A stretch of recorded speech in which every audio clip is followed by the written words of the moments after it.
إلى كل من هو بداخل الحرم الشريف نوجه لكم حكومة جلالة الملك خالد. 1979, up to 500 militants attacked the Grand Mosque Al-Masjid Al-Haram in Mecca, Islam's holiest site.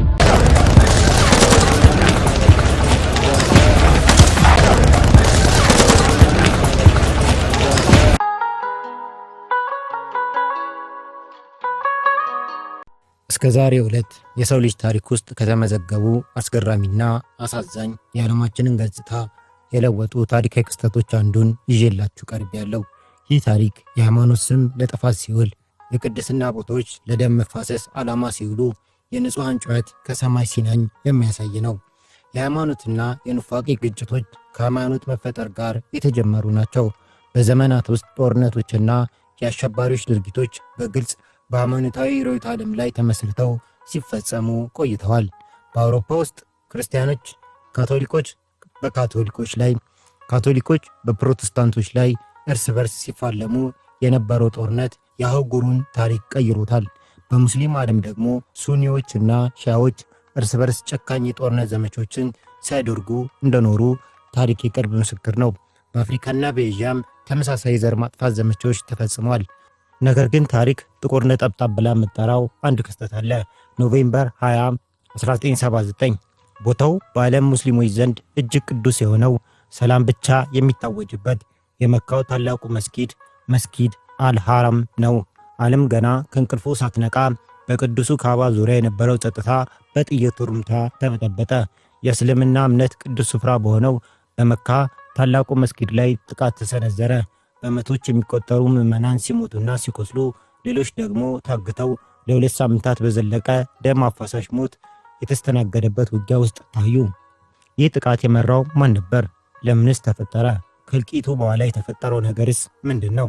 እንግዲህ የዛሬ ታሪካችን ወደዚህ ቅዱስ ስፍራ ይወስደናል። አብራችሁ ቆዩ።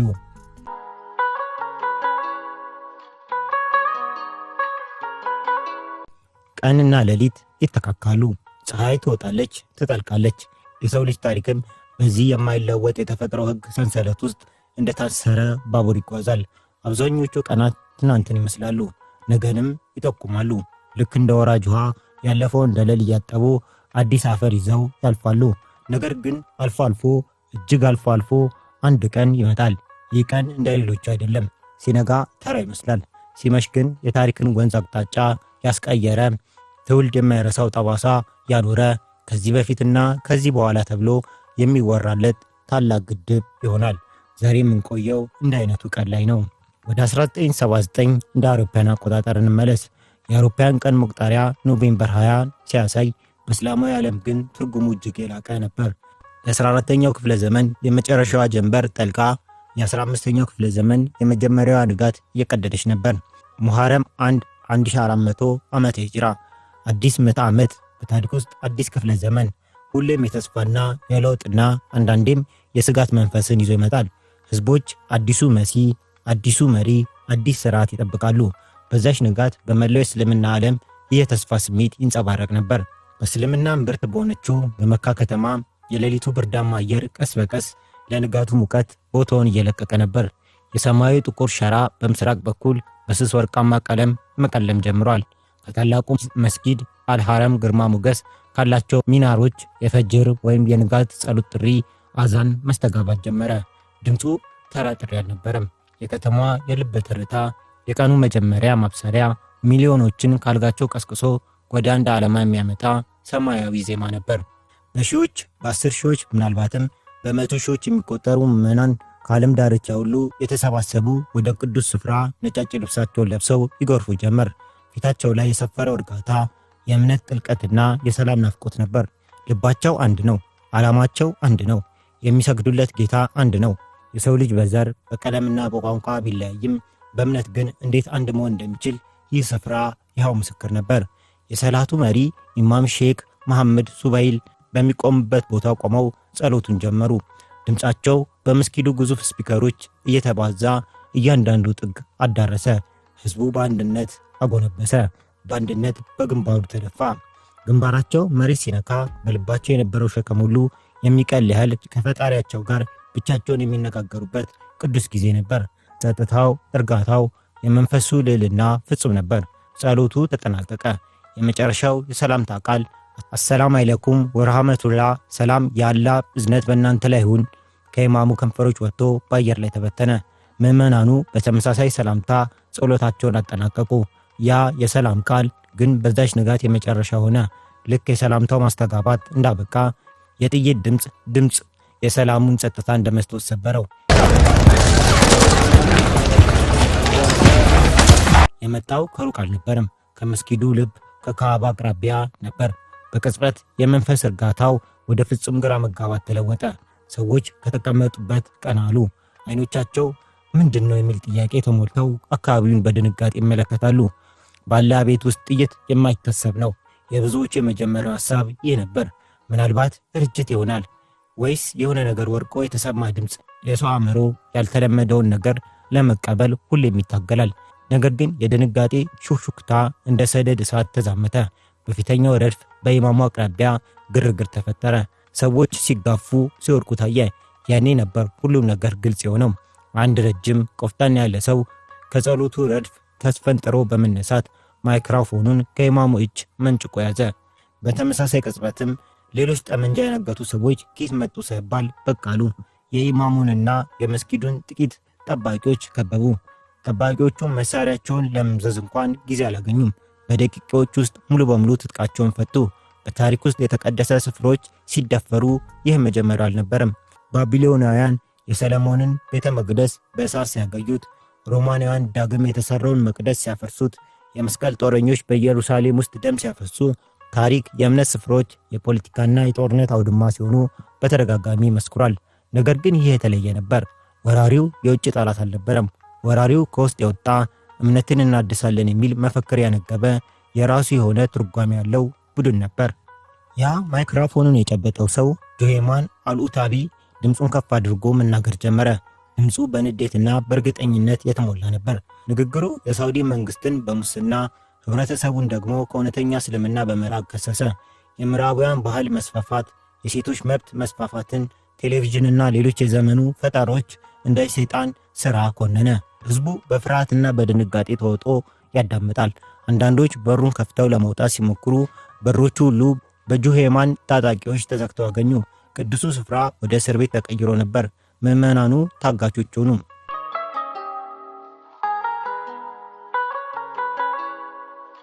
የሰው ልጅ አእምሮ ድንገተኛና ያልተጠበቀ አደጋ ሲገጥመው የመጀመሪያው ምላሹ እውነታውን መካድ ነው። በመካው ታላቁ መስጊድ ውስጥ ያሉት በሺዎች የሚቆጠሩ ምዕመናን ያጋጠማቸው ይህ ነበር። የጥይቱ ድምፅ አስተጋብቶ ሲያበቃ ያ በአመፀኛው ጆሄማን አልኡታቢ እጅ የገባው ማይክሮፎን መስራት ሲጀምር ጸጥታው ከሞት ይልቅ የሚያስፈራ ነበር። ታሪክን ወደ ኋላ መለስ ብለን ስንፈትሽ የሰው ልጅ በችግር በጭንቀትና በመከራ ጊዜ ሁል ጊዜም አዳኝ ወይም መሲህ የመጠበቅ ትልቅ ስነልቦናዊ ዝንባሌ ያለው። ዓለም በግፍ ስትሞላ፣ ፍትህ ስትጠፋ፣ ፖለቲካዊና ማህበራዊ ቀውሶች ሲበራከቱ ህዝቡ መፍትሄውን ከምድር መሪዎች ሳይሆን ከሰማይ አዳኝ ይጠብቃል። ይህን የሰው ልጅ ስስ ብልት የተረዱ ብልህ ግን ደግሞ አደገኛ ሰዎች በየዘመኑ ተነስተዋል።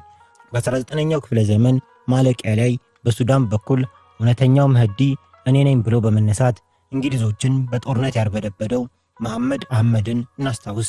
ወደ አውሮፓ ታሪክ ስንሄድ ደግሞ በ17ኛው ክፍለ ዘመን መሲህ ነኝ ብሎ በአይሁዳውያን ዘንድ ትልቅ መነቃቃትን ፈጥሮ የነበረው በኋላ ግን በእስር ቤት የማቀቀው ሳባታያን ዜቪን እናገኛለን።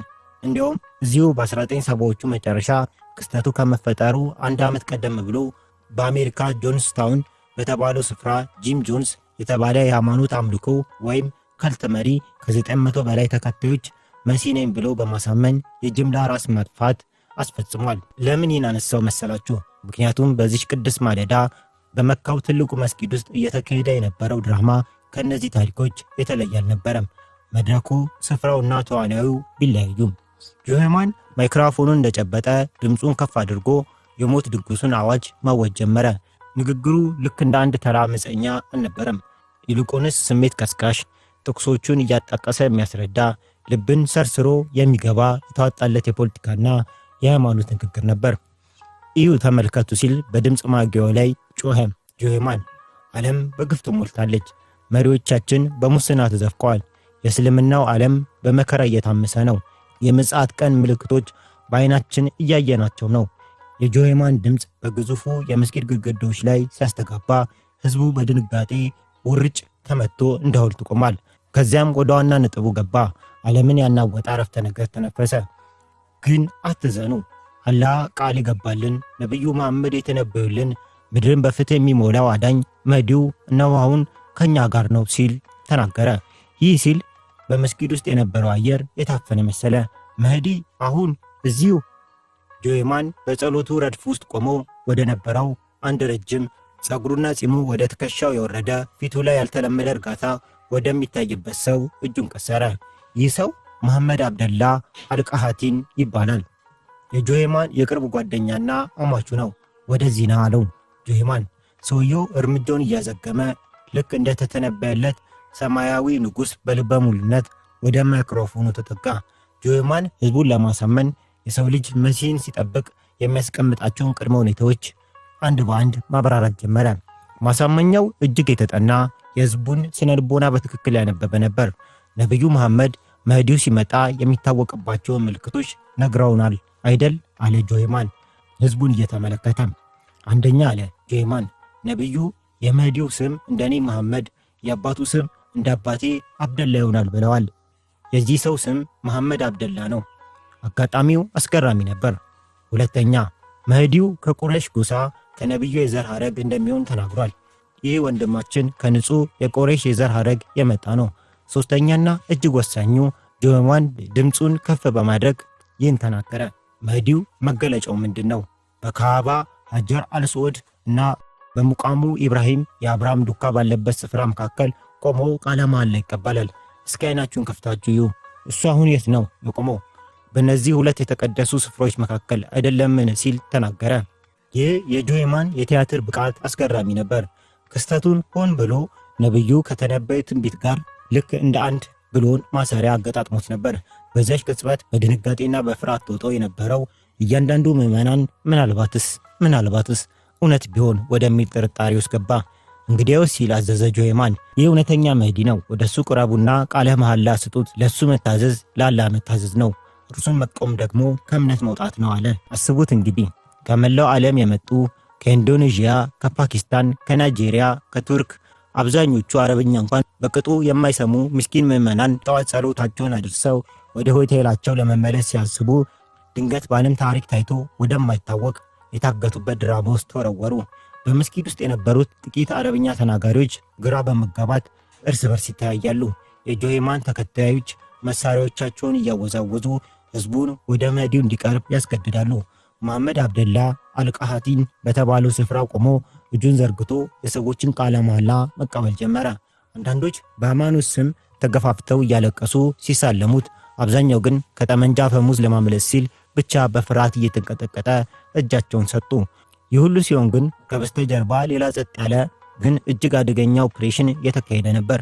ጆሄማን በማይክሮፎኑ ህዝቡን ሲያደነዝዝ በመቶዎች የሚቆጠሩ የታጠቁ ተከታዮች የመካ ታላቁ መስጊድ አልሐራም መስጊድን ግዙፍ የብረት እና የእንጨት በሮች ኮስት ሆነው በከባድ ሰንሰለት ይቆልፉ ነበር። በመስጊዱ ወለል ስር በተቀበሩ የውሃ ማስተላለፊያዎችና የከርሰ ምድር ክፍሎች ውስጥ አስቀድመው ያከማቹት የጦር መሳሪያ፣ ጥይትና ስንቅ ወደ ላይ ያወጡ ጀመር። የመስጊዱን ከፍተኛ ሚናሮች ወይም ማማዎች የተቆጣጠሩት ስናይፐሮች ደግሞ ውጪውን ለመቃኘት ቦታቸውን ያዙ። ወጥመዱ ተዘጋ። ከመስጊዱ ውጭ ያሉ የሳውዲ መንግስት የፖሊስ ሰራዊት አልፎ ተርፎም ዓለም በውስጡ ምን እየተካሄደ እንዳለ ምንም የሚያውቀው ነገር አልነበረም።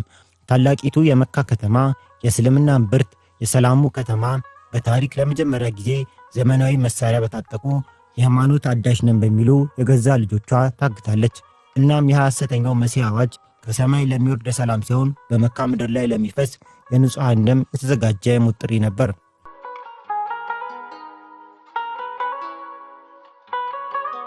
ጆሄማን እና ተከታዮቹ የመካ ታላቁ መስጊድ አልሐራም መስጊድን ሙሉ በሙሉ በቁጥጥራቸው ስር አዋሉ። መላው መስጊድ እንደ ግዙፍ ወጥመድ ተዘጋ። እነዚያ ከመላው ዓለም የመጡ ምስኪን ምዕመናን እንባ እያፈሰሱ የሚጸልዩበት ስፍራ በቅጽበት ወደ አስፈሪ እስር ቤትነት ተቀየረ። አስቡት፣ በየቀኑ 5 ጊዜ ከታላቁ መስጊድ ሚናሮች ወይም ማማዎች የሚሰማው የመካን አየር የሚሞላው የአዛን ጸሎት ወይም የጸሎት ጥሪ ድምፅ ጸጥ አለ። ሳይቋረጥ በካባ ዙሪያ ይደረግ የነበረው ጧፍ ወይም ዙረት ቆመ። የመስጊዱ ወለል በእግር ኮቴ ሳይሆን ወታደራዊ ጫማ ባጠለቁ የታጠቁ ሰዎች እርምጃ መናወጥ ጀመረ። የሰላሙ ስፍራ ወደ ጦር ሰፈር ተቀየረ። የሰው ልጅ በታሪክ ያስመዘገባቸው አሳዛኝ ክስተቶች አንዱ ሃይማኖት ለአክራሪነት ሲውል ከፈጣሪ በላይ እኔ ያውቅልሃለሁ የሚል እብሪት ሲፈጥር ውጤቱ ምን ያህል አጥፊ እንደሚሆን ይህ ግልጽ ማሳያ ነበር። ከመስጊድ ውጭ ያለው ሁኔታ ደግሞ ሌላ የግርግር ዓለም ነበር። የሳውዲ ፖሊስና የመንግስት ባለስልጣናት ምን እየተካሄደ እንደሆነ ለማወቅ ሰዓታት ፈጅቶባቸዋል። መጀመሪያ ላይ የሰሙት ዜና በመስጊድ ውስጥ ግርግር ተፈጥሯል የሚል ብቻ ነበር። ተራ ጸብ ወይም የህዝብ መጨናነቅ መስሏቸው ነበር። ጥቂት ፖሊሶች የፕላስቲክ ጋሻና ዱላ ይዘው ሁኔታውን ለማረጋጋት ወደ መስጊዱ በሮች ሲያመሩ የጠበቃቸው ግን አስደንጋጭ ሞት ነበር። ጆሄማን በከፍተኛ ስትራቴጂ ነበር የተንቀሳቀሰው። ከመስጊዱ 7ቱ ሚራዎች ወይም ማማዎች ላይ እያንዳንዶቹ እስከ 90 ሜትር ቁመት ባላቸው ምርጥ ተኳሾችን ወይም ስናይፐር ተኳሾችን አስቀምጦ ነበር። እነዚህ ተኳሾች በመስጊዱ ዙሪያ ያለውን አደባባይ እንደ መዳፋቸው ያዩት ነበር። ወደ በሮቹ የሚጠጋ ማንኛውም የጸጥታ ኃይል በቅጽበት የጥይት ራት ሆነ። ደም በመካው ቅዱስ አደባባይ ላይ ፈሰሰ። ፖሊሶቹ ወደ ኋላ እያፈገፈጉ ከባድ መሳሪያ የታጠቁ ሰዎች መስጊዱን ተቆጣጥረውታል የሚል የድንጋጤ መልእክት አስተላለፉ። ይህ ዜና በሪያድ ለነበሩት የሳውዲ ንጉስ ካሊድ ቢን አብዱልአዚዝ ጆሮ ሲደርስ ማመን አልቻሉም ነበር። እንዴት ባላ ቤት ማን ደፍሮ? እዚህ ላይ ነው አንድ ታላቅ የታሪክ እንቆቅልሽ ይነሳል። እነዚህ በመቶዎች የሚቆጠሩ ታጣቂዎች ይህን ሁሉ የጦር መሳሪያ ስንቅና ጥይት የሳውዲ ጥብቅ የደህንነት ጥበቃ አልፈው እንዴት ወደ ታላቁ መስጊድ ወደ አልሐረም ሊያስገቡ ቻሉ? መልሱ የጆሄማን መሰሪነትና የሰው ልጅን የዋህነት የሚያሳይ ነው። በእስልምና ባህል አንድ ሰው ሲሞት አስክሬኑ ወይም ጀናዛው ወደ መካ ታላቁ መስጊድ አምጥቶ ጸሎት ወይም ሰላተል ጀናዛ መደረጉ የተለመደ ነው። ጆሄማንና ቡድኑ ለሳምንታት ያህል የሬሳ ሳጥኖችን፣ ጀናዛዎችን አስክሬን ሳይሆን በከባድ የጦር መሳሪያዎች በጥይት ሳጥኖችና በውሃ መያዦች እየሞሉ ሟቻለን ጸሎት ይደረግልን በሚል ሰበብ ወደ መስጊዱ ያስገቡ ነበር። የመስጊዱን ጠባቂዎች ይሄ አስክሬን ሳጥን ይከፈት እንፈትሻለን ብለው የሙታንን ክብር ለመድፈር አልደፈሩም። እምነትን ሽፋን አድርገው ማጭበረር በታሪክ ሆነ በዛሬው ዘመን ይህን ያህል ቀላልና አደገኛ እንደሆነ ይህ ትልቅ ማሳያ ነው። ጆሄማን መስጊዱን መቆጣጠሩን ካረጋገጠ በኋላ የፖለቲካ ጥያቄዎቹን በየመስጊዱ ስፒከሮች ማስተጋባት ጀመረ። የሳውዲ ንጉሳዊ ቤተሰብ ከስልጣን እንዲወርድ፣ ሀገሪቱ ከምዕራባውያን ጋር ያላትን ግንኙነት እንድታቋርጥ፣ ቴሌቪዥንና ዘመናዊ ትምህርት ቤቶች እንዲዘጉ፣ በአጠቃላይ ሀገሪቱ ወደ 14ኛው ክፍለ ዘመን አስተሳሰብ እንድትመለስ የሚጠይቅ ነበር። የመስጊዱ እገታ እንደቀጠለ ነው። ቀናት ተቆጠሩ። በመስጊድ ውስጥ ያሉት ታጋቾች ሁኔታ ግን እጅግ አሳዛኝ ነበር። ጆሄማን ከጥቂት ቀናት በኋላ ሴቶችንና ሕፃናትን፣ አቅም የሌላቸው አረጋውያን እንዲወጡ ፈቀደ። ለምን ቢባል ርኅራኄ ተሰምቶት ሳይሆን ስንቅ ስለሚጨርሱበትና እነሱን ለመቆጣጠር ስለሚከብደው ነበር። ነገር ግን ጤናማ ወንዶችን በተለይም የውጭ ሀገር ዜጎችን እንደ ሰብአዊ ጋሻ ሊጠቀምባቸው እዚያው አስቀራቸው። ቀናቶች አለፉ። ሳውዲ አረቢያ በከባድ የሃይማኖትና የፖለቲካ ቀውስ ውስጥ ወደቀች። በአንድ በኩል ቅዱሱን ስፍራ ለማስለቀቅ ኃይል መጠቀም ግድ ሆኗል። በሌላ በኩል ደግሞ በእስልምና አስተምሮ መሰረት በታላቁ መስጊድ ወይም አልሐረም ውስጥ ጦርነት መክፈት ሆነ ደም ማፍሰስ በጥብቅ የተከለከለ ሐራም ነው። ንጉሱ ከባድ አጣብቂኝ ውስጥ ገቡ። የሀገሪቱ የሃይማኖት ሊቃውንት ዑለሞች ውሳኔ ካልሰጡ በስተቀር ወታደሩን ማዘዝ አይችሉም። ዓለም ዜናውን በጉጉት ይጠብቃል። ጆሄማን በመስጊድ ውስጥ ቆሞ አሸናፊ የሆነ መስሎታል። ታላቁ የመካ መስጊድ ታግቷል። ታጋቾችን ይዟል። የራሱን መህዲ አውጇል። ነገር ግን ከውጭ የሚሰባሰበው የሳውዲ ጦርና የሃይማኖት ሊቃውንት የሚያደርጉት ዝግጅት ጆሄማን ያላሰበው ታሪክን በደም የሚጽፍ አዲስ ምዕራፍ ሊከፍት መሆኑን አላወቀም ነበር።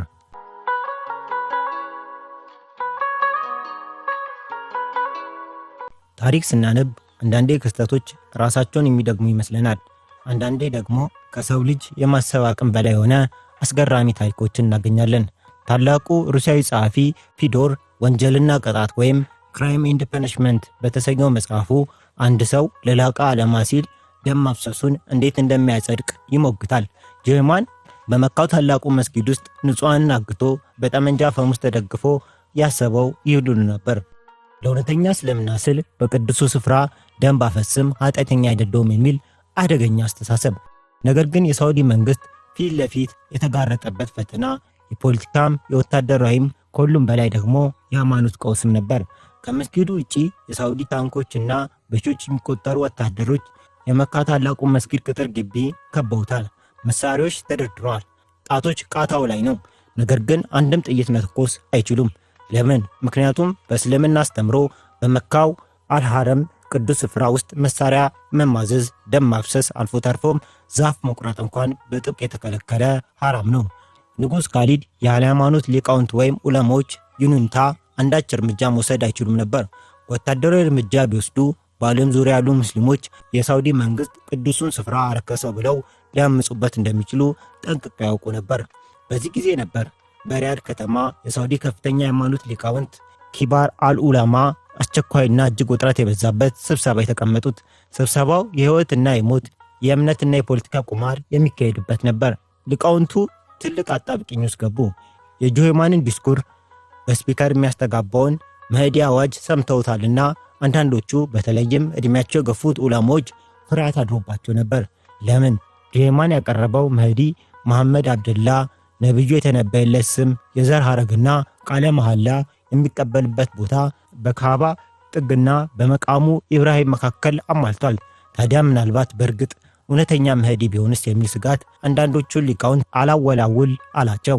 እውነተኛው መህዲ ከሆነ እሱን መውጋት ከፈጣሪ ጋር ጦርነት እንደመክፈት አይቆጠርም ወይ እያሉ ይሞግቱ ጀመር። ይህ አጋጣሚ የሰው ልጅን የማመዛዘን አቅም እንዴት በስነልቦና ጫና ወይም ሳይኮሎጂካል ማኒፑሌሽን መቆጣጠር እንደሚቻል ያሳያል። በ15ኛው ክፍለ ዘመን በፈረንሳይ ጆን ኦፍ አርክ ከእግዚአብሔር መልእክት ደርሶኛል ብላ ጦር እየመራች ስትዘምት የዘመኑ የቤተ ክርስቲያን አባቶች እውነተኛ መልእክተኛ ናት ወይስ ጠንቋይ ብለው እንደተከራከሩት ሁሉ ሳውዲ ዑለማዎችም በተመሳሳይ ማዕበል ውስጥ ነበሩ። ነገር ግን ከብዙ ክርክርና ሃይማኖት መጻሕፍት ፍተሻ በኋላ አብዛኞቹ ሊቃውንት ወደ አንድ ጠንካራ መደምደሚያ ደረሱ። መከራከሪያቸውም እንዲህ የሚል ነበር። እውነተኛው መህዲ የሰላም የፍትህና የእርጋታ መሪ ነበር።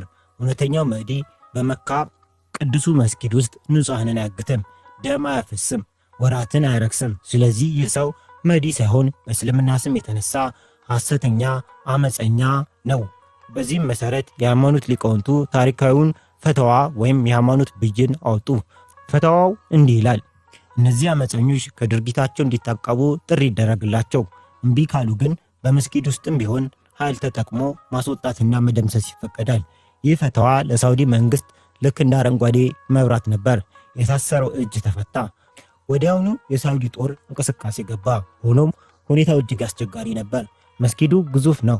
በሺዎች የሚቆጠሩ ክፍሎች፣ ዋሻዎችና መተላለፊያዎች አሉት። የጁሄማን ተኳሾች ከሚራዎች ወይም ከማማዎች ላይ ሆነው አካባቢውን ይቆጣጠራሉ። የሳውዲ ወታደሮች መጀመሪያ የሞከሩት በበሮች በኩል ለማጥቃት ነበር። ነገር ግን ጁሄማን በሮቹን ከውስጥ በከባድ ሰንሰለት አስሮ ከኋላቸው አሸዋ የሞላባቸው ጆንያዎች ደርድሮ ነበር። የሳውዲ ወታደሮች በሩን ጥሰው ለመግባት ሲሞክሩ ከውስጥ የሚዘንብባቸው የጥይት በረዶ እንደ ቅጠል ረገፉ። ዘዴ መቀየር ነበረበት። በ9ኛው ቀን የሳውዲ መንግስት ከባድ ውሳኔ ላይ ደረሰ። ታንኮች በመካ ታሪክ በተለይም በካዕባ አቅራቢያ ታንክ ተንቀሳቅሶ አያውቅም። ነገር ግን አማራጭ አልነበረም። ግዙፍ ታንኮች የታላቁ የመካ መስጊድ ዋና ዋና በሮች በተለይም የኪንግ አብዱልአዚዝ በርን እየደረመሱ ወደ ውስጥ ዘለቁ። ዛሬ ላይ ምዕመናን በሰላም የሚወጡባቸው እነዛ ደረጃዎች በዛሽ ቀን የብረት አባጨጓዶች የሚባሉት ታንኮች ሲያሽካኩባቸው ድምፃቸው መስጊዱን ያናውጡም ነበር። ከታንኮች ጀርባ የተሰለፉት የሳውዲ ልዩ ኃይል ኮማንዶች ወደ መስጊዱ አደባባይ ሲገቡ ጦርነቱ ፊት ለፊት ሆነ። የጁሄማን ታጣቂዎች ከየስርቻው እየወጡ ይተኩሳሉ። ወታደሮችም አጸፋውን በጥይት ይመልሳሉ። የመስጊዱ ምሰሶች በጥይት ተበሳሱ። አካባቢው በደም ተነከረ። በዚህ ውጣ ውረድ ውስጥ ነው እንግዲህ ያ ትልቁ የታሪክ ፍርድ የተሰጠው። ጁሄማን መህዲ ነኝ ብሎ ያወጀው ያ መሐመድ አብደላ አልቃሃጣኒ ጥይት የማይበሳው ሞት የማይነካው ይመስል በልበ ሙሉነት በካባ ዙሪያ እየተንቀሳቀሰ ተከታዮችን ያበረታታ ነበር። እኔ መህዲ ነኝ፣ አላህ ይጠብቀኛል እያለ ይጮህ ነበር። ነገር ግን ጥይት ማንንም አይመርጥም። ከሳውዲ ወታደሮች የተተኮሰች አንዲት ጥይት ደረቱን መታችው። እዚያው በተቀደሰው መሬት ላይ መህዲ ነኝ ሲል የነበረው መሐመድ አብደላ ሞተ። የሱ መሞት የጁሄማንን ትርክት ሙሉ በሙሉ አፈረሰው። እውነተኛው መህዲ ሞት አይነካውም ተብሎ ስለሚታመን የሐሰት መጋረጃው ተቀደደ። ተከታዮቹ መሪያቸው መሞቱን ሲያዩ የሞራል ስብራት ገጠማቸው። ነገር ግን ጆሄማን እጅ የሚሰጥ አልነበረም። መህዲው አልሞተም፣ ተሸሽጎ ነው፣ ጦርነቱን ቀጥሉ በማለት የተረፉትን ተከታዮች ይዞ ከመስጊድ ወለል ስር ወደሚገኘው የጨለማ የከርሰ ምድር ክፍሎች ወይም ቤዝመንት አፈገፈገ። መስጊዱ ላይኛው ክፍል ነፃ ወጣ፣ ግን ዋናው ጨካኙና አሰቃቂ ጦርነት ገና ከምድር በታች ሊጀመር ነበር።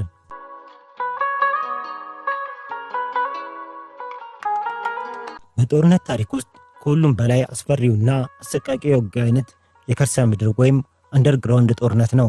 ፀሐይ በማትወጣበት፣ ንፋስ በማይነፍስበት፣ ድቅድቅ ጨለማ በነገሰበት ጠባብ ስፍራ የሚደረግ ፍልሚያ የሰው ልጅን ወደ ጥንታዊ አውሬነት ይቀይረዋል። በአሜሪካ ቬትናም ጦርነት ጊዜ የቪትኮንግ ታጣቂዎች በኩቺ የከርሰ ምድር ዋሻዎች ውስጥ ተደብቀው ዘመናዊን የአሜሪካ ጦር እንዴት እንዳስለቀሱት ታሪክ ይመሰክራል። ነገር ግን የቬትናሙ ዋሻ በጫካ ውስጥ የተቆፈረ ነበር። እኛ አሁን የምናወራው ግን በእስልምና ቅዱስ ስፍራ በካዕባ ስር ስላለው የሞት ወጥመድ ነው። የላይኛው መስጊድ ክፍል በሳውዲ ጦር ታንኮች ኮማንዶች ነፃ ከወጣ በኋላ ጆሄማን አልኡታቢ እጅ አልሰጠም።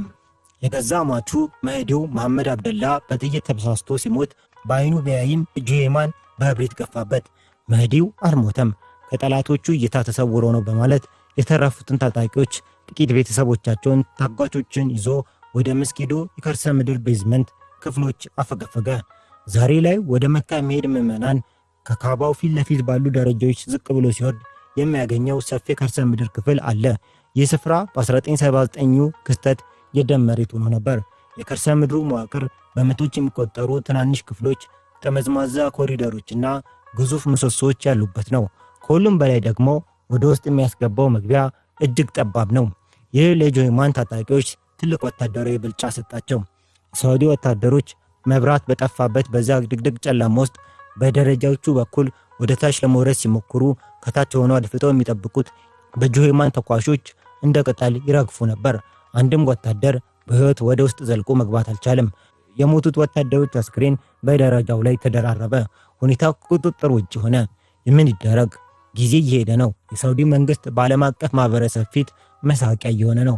በገዛ ሀገሩ በራሱ ቅዱስ ስፍራ የተነሳው አመፅ ለ2 ሳምንታት ማቆም አቅቶታል። የመጀመሪያው ዘዴ ማፈን ነበር። የሳውዲ ጦር በመቶች የሚቆጠሩ የጎማ ጎማዎችን አምጥቶ በመግቢያው ላይ አቃጠለ። ጥቁር መርዛማና አስፈሪ ጭስ ወደ ከርሰ ምድሩ እንዲገባ ተደረገ። ዓላማው ታጣቂዎቹ በጢስ ታፍነው በሳል እየተናነቃቸው እጃቸውን እንዲሰጡ ነበር። ነገር ግን ጆሄማንና ሰዎቹ አስቀድመው ያከማቹትን ውሃ በጨርቅ እያረጠቡ አፍና አፍንጫቸውን በመሸፈን የዋሻውን ጥልቅ ክፍሎች ተጠቅመው ተረፉ። ጢሱ የሞት ፍርዳቸውን አላፋጠነውም። ታዲያ ምን አማራጭ አለ? እዚህ ላይ ነው እንግዲህ የታሪክ ተመራማሪዎች የሚያከራክር የሳውዲን ጦር የጭንቅ ጊዜ ጭካኔ የሚያሳይ አንድ ዘግናኝ ውሳኔ የተደረሰው። በነገራችን ላይ በዚህ ኦፕሬሽን ላይ የፈረንሳይ ልዩ ኮማንድ ቡድን GIGN በሚስጥር የሳውዲን ጦር በምክርና በአፋኝ ጋዞች አቅርቦት እንደረዳው መዛግብቶች ያሳያሉ። የፈረንሳይ ወታደሮች መካ መግባት ስለማይችሉ ከከተማ ውጭ ሆነው እቅዱን ነደፉ። ዘዴው ይሄ ነበር። ወደ ከርሰ ምድሩ ዋሻ ከፍተኛ መጠን ያለው ውሃ በፓምፕ ማስገባት። ውሃው ከገባ በኋላ አስቡት፣ በጨለማ በጢስ በታፈነ የከርሰ ምድር ውስጥ ወለሉ ላይ ውሃ ሞልተዋል።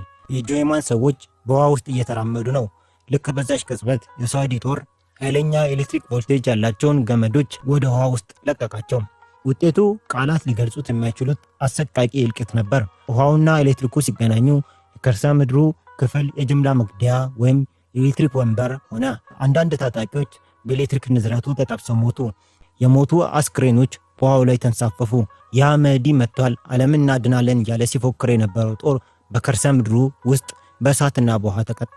በመጨረሻም ከ2 ሳምንት ከባድና አሰቃቂ ጦርነት በኋላ ዲሴምበር 4 1979 ያረጀ ያፈጀ ፊቱ በጢስ የጠቆረ አይኖች ውስጥ ተስፋ መቁረጥ የሚነበብበት አንድ ሰው እጆቹን ወደ ላይ አንስቶ ከተረፉት 60 ምናምን ታጣቂዎች ጋር ከከርሰ ምድሩ ወጣ። እርሱና ጆሄማን አልታቢ ነበሩ። የመጀመሪያው ቀን ማይክሮፎኑን ጨብጦ እንደ ነቢይ ሲያስተጋባ የነበረው የአንበሳ አሁን የውሃ ሽታ ሆኖ ቆሻሻ ልብስ ለብሶ ራሱን ለካቴና አሳልፎ ሰጠ። ዛሬም ድረስ በዩቲዩብ ላይ የሚገኙት ጥቁርና ነጭ ምስሎቹ ጆሄማን በወታደሮች ተከቦ አንገቱን ደፍቶ ሲወሰድ ያሳያሉ። የሳውዲ መንግስት ፍርድ ፈጣንና የማያዳግም ነበር። ከአንድ ወር በኋላ ጃንዋሪ 9 1980 በ8 የተለያዩ ሳውዲ ከተሞች አደባባዮች ላይ ጀህማንን ጨምሮ 63 ታጣቂዎች በአንድ ጊዜ በይፋ አንገታቸው በሰይፍ ተቀላ። የታሪኩ መጋረጃ በደም ተከፍቶ በደም ተዘጋም። ይህ ታሪክ የሚያስተምረን ትልቁ ትምህርት እምነት ያለ እውቀት ሲሆን ምን ያህል አደገኛ ሊሆን እንደሚችል ነው። ሃይማኖታዊ ስሜት በጥበብና በማስተዋል ካልተመራ የተቀደሰውን ስፍራ የደም መሬት፣ የጸሎትን ቦታ የጦር አውድማ ሊያደርግ እንደሚችል ነው። የመካው ጥቁር ንጋት በታሪክ ሰሌዳ ላይ ተጽፎ የቀረ ለትውልድ ሁሉ ማስጠንቀቂያ ሆኖ የሚኖር የእምነትና የእብደት አሳዛኝ ውደት ነው እያልን ለዛሬ የነበረን ዝግጅት ይህን ይመስል ነበር። አብረውን ስለነበሩ እናመሰግናለን።